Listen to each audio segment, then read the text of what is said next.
土耳其主要党之一好党提议要求土耳其议会调查中国在东突厥3针对维吾尔人的暴行。在3月10日举行的投票中，这一提议遭土耳其大国民议会否决。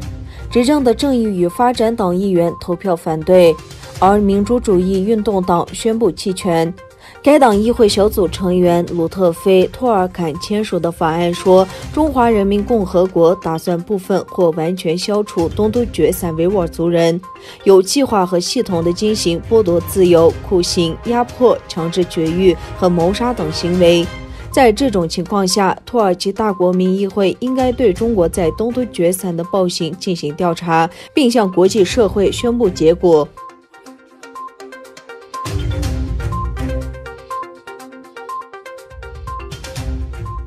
世界穆斯林学者联盟发表了一项声明，谴责中国政府针对维吾尔人的人权侵犯和罪行。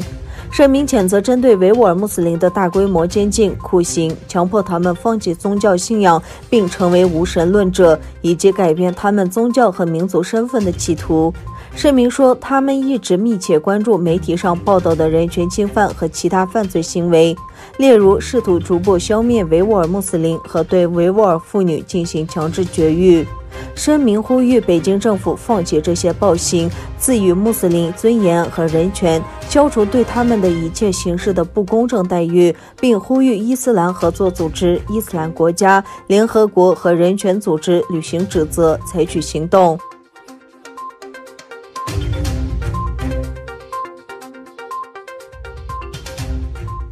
美国国务卿布林肯、白宫国家安全顾问苏利文将在下周与主管外事工作的中国国务院杨洁琼、外交部长王毅在阿拉斯加举行会面。这是自拜登上任美国总统以来，美中两国高层官员的首次面谈，预计将为拜登任内的美中交往定下基调。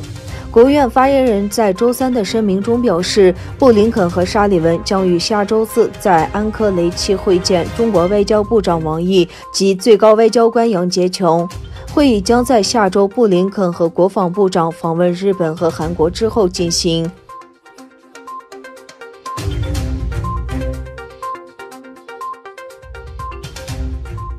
中俄签署备忘录，合作建设在月球表面或月球轨道上的科研站，这是迈向签署协议的一步。中国国家航天局发布声明称，3月9日与俄罗斯签署一份合作建设月球科研站的备忘录。该月球科研站将建在月球表面或月球轨道上。有俄罗斯专家称，这是对美国阿尔忒尼斯计划的回应。另一方面，美国在空间技术保持主导地位。上周 NASA 毅力号探测器实现火星着陆后首次试驾。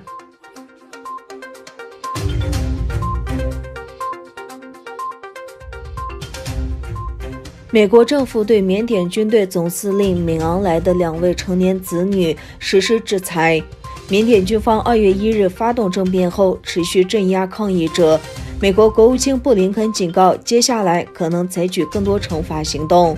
布林肯表示，他们采取的这一步骤是2月11日实施的制裁措施的延续，也是商务部3月4日对缅甸实施进出口限制的措施的延续。